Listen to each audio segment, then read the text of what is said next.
Coming up on the Rockbridge Report, a plan to allow hunting in Lexington causes concern among residents. And outdated equipment could affect how emergency crews talk to each other in the field. And a look at holiday scenes from around town. All this and more on the Rockbridge Report.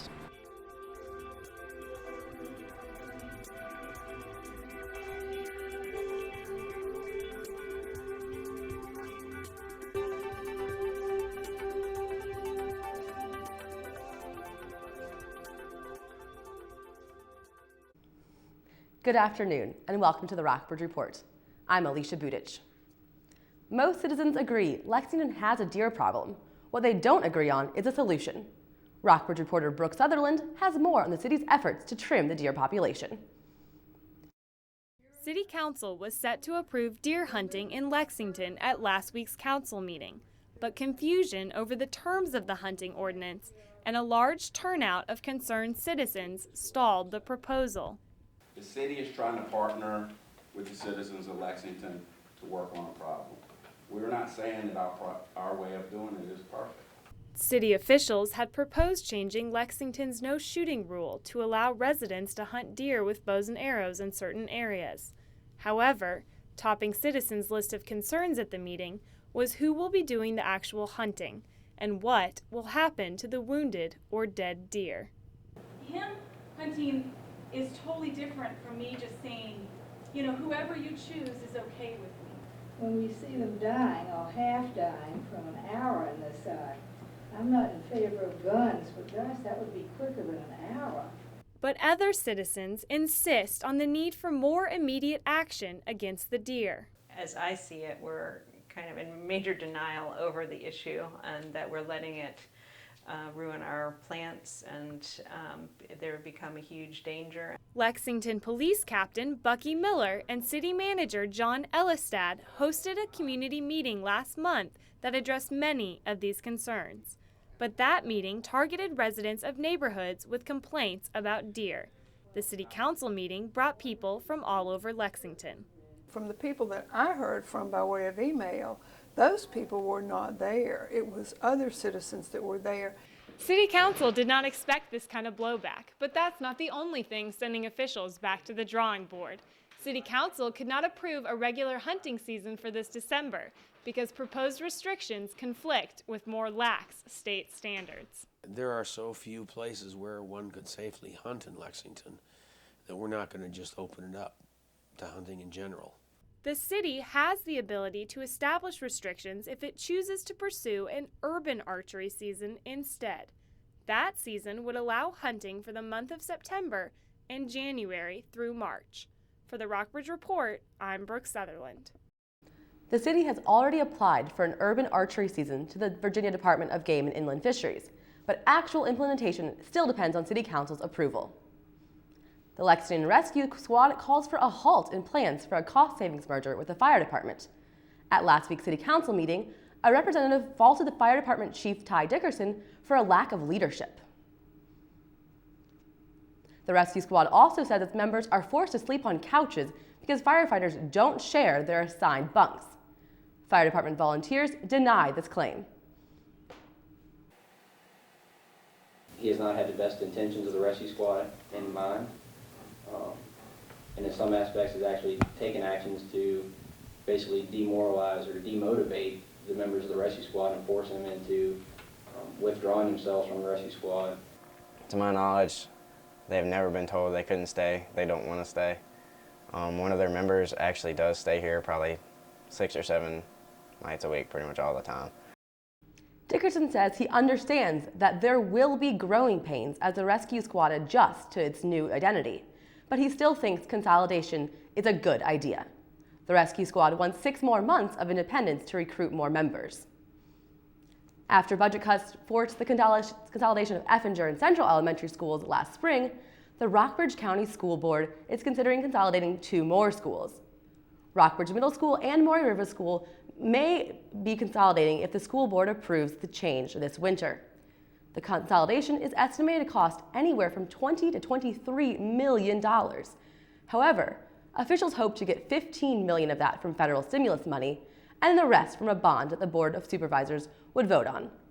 But after these initial costs, the county expects to save $650,000 in operating costs each year by giving up on the buildings. I think if we look at it both as from an educational standpoint and from a financial standpoint, it's probably, you know, a fairly easy decision, really. The school will be crowded, but I think that again, I'm confident that our leadership can handle you know, the changes that need to be made, temporary or long-term, to make the school comfortable for all students. If approved, officials hope to have the consolidated building ready by 2013. The Lexington School Board approved a plan to rebuild Waddell Elementary School by 2018, but it faces a lot of obstacles in the next 7 years. The plan still has to be approved by City Council, and the school board faces heavy criticism from the historic Lexington Foundation, who say Waddell's 85-year history makes it a valuable landmark. Other critics of the plan say a construction project will hurt the nearby Woods Creek ecosystem.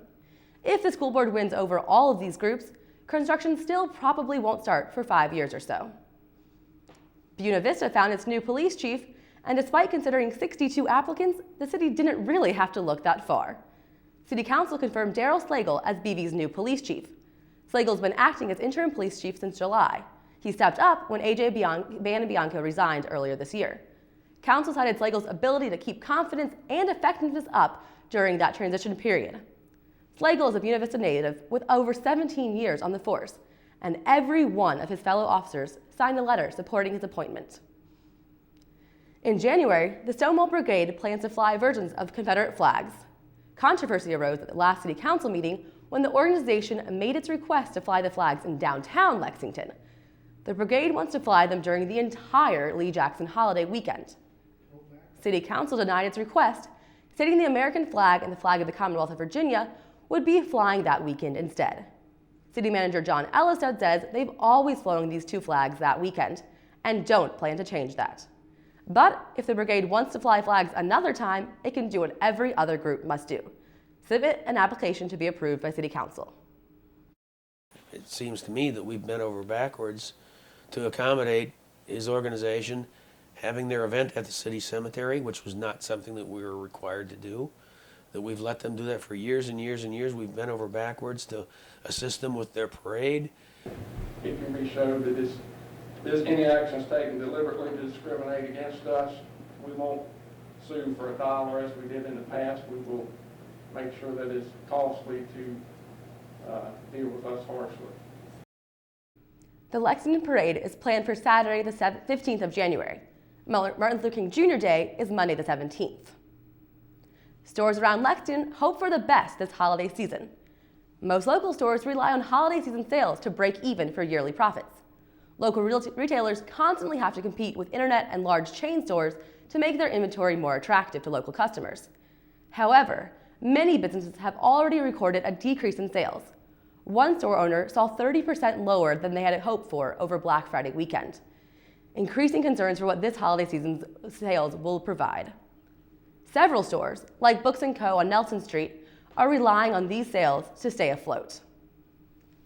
Coming up later in the show, dispatcher problems could be affecting how crews respond to emergencies. But first, an in-depth look at a murder trial in Lynchburg. I wouldn't have been at this ceremony if I hadn't been at this ceremony first. Unfortunately, nearly 30% of U.S. high school students aren't making it to graduation, and every one of us, every parent, every friend, and neighbor, has the responsibility to provide the support and encouragement they need to make it through, because we all need to see a lot more of these pictures.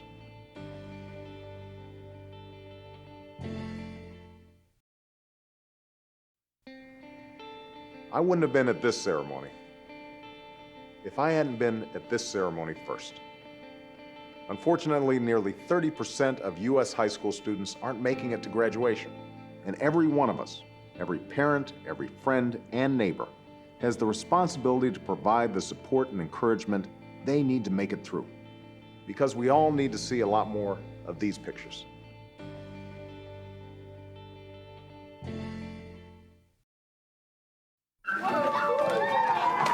I'm lucky.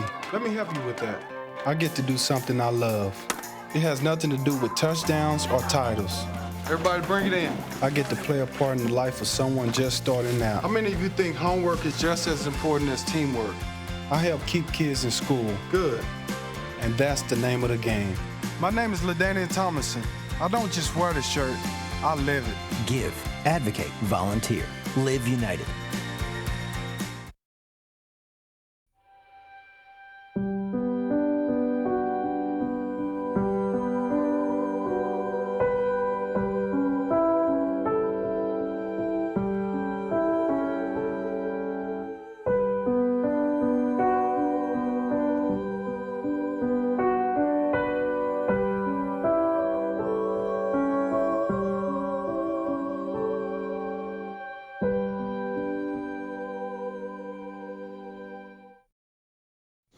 I really want to show you something. 1, 2, 3, go.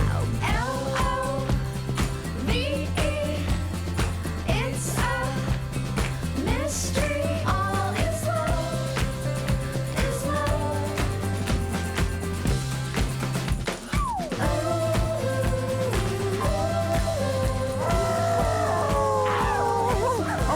Did you play today? For great play ideas, visit www.smallstep.gov. This fall, a team of reporters spent weeks investigating a murder case in Lynchburg. Courtney Reidenhauer has their in-depth story. September 5th should have been one of the happiest days in Greg Baker's life. His family had traveled to Lynchburg from Tempe, Arizona to watch his daughter Leslie get married, but the night ended in tragedy. Greg Baker's 81-year-old father, George, was attacked and killed while walking on Main Street after the wedding reception. Police arrested Vernon Jackson and Kenneth Davis, both 16 and a 13-year-old boy, and charged them with Baker's murder. Police said the boys repeatedly beat Baker in the head and chest before fleeing. Jackson and Davis will be tried as adults in Lynchburg Circuit Court in January. That night, Hash House owner Bernadette Eyre and 3 others witnessed the attack from the restaurant's patio. Eyre declined to be on camera. But he was hit so hard, his body was literally in one straight plane bouncing. So we thought it was a dummy, you know, like a store mannequin or something. Eyre and her employees rushed to Baker's aid. One called 911. One knelt down beside him, touching his hand and saying, "You're safe now, it's going to be okay, you're safe." I lie down on the street, stretched out my body next to his, got close to his ear and began quoting the Psalms. When paramedics arrived, Baker was unconscious but still breathing. He was rushed to Lynchburg General Hospital where he died later. Baker's granddaughter, Leslie Gahagan, was on her way to her honeymoon when her husband said, "We're going to the hospital instead. Your grandfather has been attacked on the street." Police said Davis and Jackson were with a group of teenagers downtown that night. Witnesses say that Davis said he wanted to hit the next person he saw to impress girls. The randomness of the attack stunned veteran police officers like Detective Todd Rhodes. You do have instances where people just happen to be in the wrong place at the wrong time. Temple of Deliverance minister ANNITA HOGUE has known Jackson since he was 4. He wanted to be a part of the in crowd, okay? If you choose to be a part of the in crowd when they don't want to go in God's way of righteousness, then you're going to find these things happening. Davis and Jackson are housed in the Blue Ridge Regional Jail. They will be tried as adults for murder, but they won't face the death penalty. In 2005, the Supreme Court banned capital punishment for anyone who committed a crime before age 18. Scott DeBruin is representing Jackson. They will automatically be tried as adults, and they will follow all the same procedures that we would use with any defendant who is over 18. From 2008 to 2009, Lynchburg has experienced a 62% rise in the number of arrests of juveniles on assault charges, according to police. But trying teenagers as adults remains controversial. So he's being tried as an adult. You cannot not take into account the fact that he's 16 years old. The murder has raised safety concerns among Lynchburg residents and business owners. Lynchburg Chamber of Commerce President Rex Hammond is one of the leaders of a downtown revitalization project that began in 2000. People think that downtowns are less safe than other parts of the community, and from a crime statistic standpoint, that's not true. Downtown has been very safe. Lynchburg is one of the safest cities in America. It just happened to be that moment in time that everything came together. City Manager Kimball Payne said Lynchburg is recovering from the tragedy. Just an event like this is really terrible for a city, and everybody just really deeply regretted that it happened. Greg Baker said his family appreciates the outpouring of support they have received from Lynchburg residents. And those kinds of things are, things that we'll cherish, not because it's a reflection on the family in the sense of throwing kudos our way or whatever, but for us, it's a reflection of what God's doing in our lives and what God's doing in this situation to minister to other people. Their loss makes them treasure the last moments they spent with Baker. Leslie was coming up to my dad just to say, "Hey, Grandpa, are you having a good time?" And that's when he told her how beautiful she looked, how much he loved her, how happy he was. For the Rockbridge Report, this is Courtney Ridenauer. If convicted, the two 16-year-olds face up to life in prison. The 13-year-old will be tried in juvenile court, where proceedings are secret and the possible penalties are less severe. Under Virginia law, defendants must be at least 14 before they can face trials as adults. Coming up next, your 5-day forecast. And be sure to stay tuned after the show for the on-the-record portion of the Rockbridge Report with recently elected City Council member Mary Harvey. Hey. Ready to go? Yeah, but the fire's not out. It's close enough. Close enough? If it's too hot to touch, it's too hot to leave. I mean, the next thing you know, you've torched our whole neighborhood. Which is why we're not going anywhere? Exactly. 9 out of 10 wildfires are caused by humans. Only you can prevent wildfires. Es un gran día para los deportes. Vaya festín de jugadas que tenemos. Mucha acción, David, por eso nos vamos directamente a la pelota. Es el duelo padre-hijo en el jardín. Batazo al jardín derecho, ¡no! ¡Y se cayó! Se cayó, pero bueno, ahí va. Nos vamos ahora al básquet, 2 contra 1. Y la clava. Solita, la clavó. Y ahora el fútbol. Ahí está papá, que la pase. Solo. Lo va a definir, golazo. Estas son escenas que no se repiten. Las mejores jugadas suceden en casa. Tómate el tiempo para ser un buen papá. It's a great day, isn't it? Yeah. Too bad your boat's gonna sink at 11:05.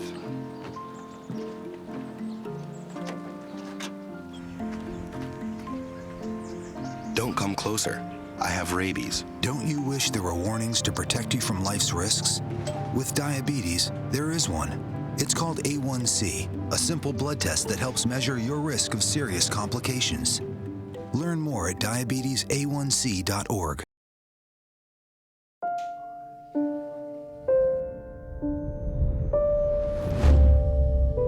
What if a disaster strikes without warning? What if life as you know it has completely turned on its head? What if everything familiar becomes anything but? Before a disaster turns your family's world upside down, it's up to you to be ready.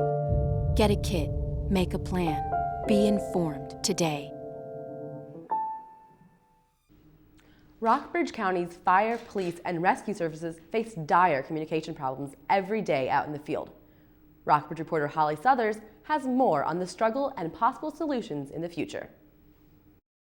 Volunteer rescue workers worry about getting a signal to call for backup when they are working in rural areas of the county.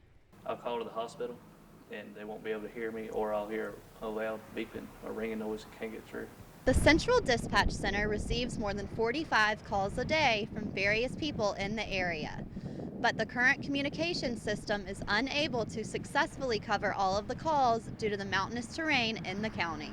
Most of the areas in the county are close to 50% coverage, and the national standard is 95% coverage 95% of the time.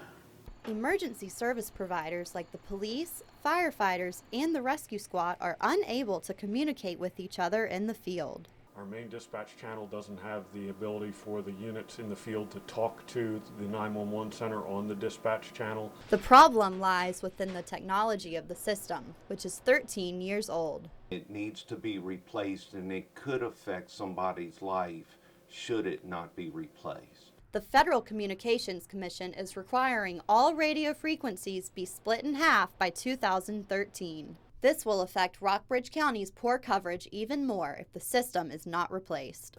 The areas that are presently have reasonable coverage, they might have poor coverage or no coverage.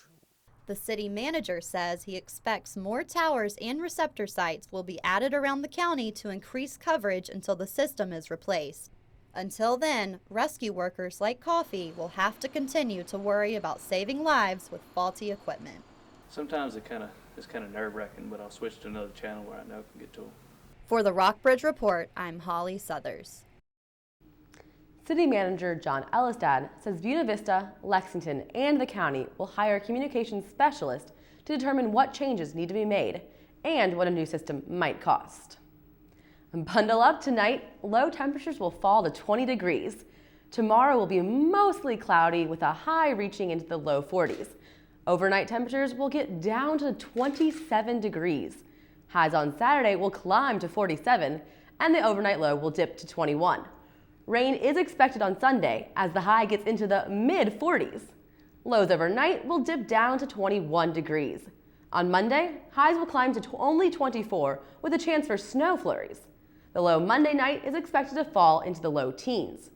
Tuesday will see high winds with the high getting into the mid-20s with a low of 14 that night. And be sure to stick around after the show as Rockbridge reporter Holly Southers interviews incoming City Council member Mary Harvey. But first, see what area residents are doing to get into the holiday spirit.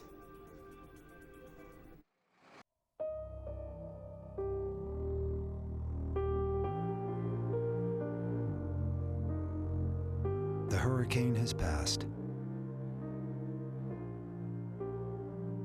but the recovery won't be complete until all the water has receded. If you're having trouble coping, trained and caring help is waiting. Hello, Grover, what are you doing? Oh, I am making my emergency kit. I want to be prepared just in case. Oh, my friend Mia made a kit with her family. Everyone help! They packed flashlights and batteries, water, food, a radio, and put it where they could find it rapidamente, quickly. I guess I should take my canoe out of there, huh? Look, Grover. Help your family get ready for an emergency. Learn more at ready.gov/sesame. Hello there. It is your old pal Grover. Meet my new friends. Madison, Isaac, Alexa, Romeo, Amanda.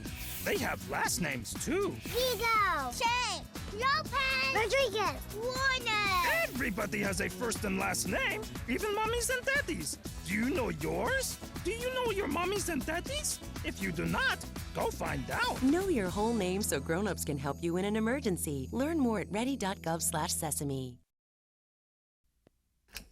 I am a teenager. I am online. I enjoy sharing thoughts, Music, videos, ideas, information. I will not be a victim to threats, to stalking, to soliciting, to predators. I will be responsible. I will be careful. I will be honest. I will be smarter. I will get my parents involved. I will protect myself. I will be safe. I am a teenager. And I will not be bullied.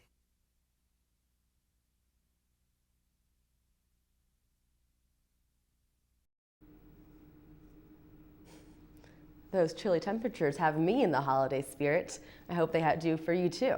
Right now, you're looking at holiday footage from around the city. It looks like other residents are getting into the holiday spirit too. Christmas and New Year's, it's only 16 days until St. Nick comes into town. Of course, we all know St. Nick visited Lexington this past weekend. And that's all we have for you today. I'm Alicia Budich. And don't forget to check us out online at rockbridgereport.wlu.edu. After the show, stay tuned for this week's Newsmaker with Mary Harvey. Happy holidays, Rockbridge County.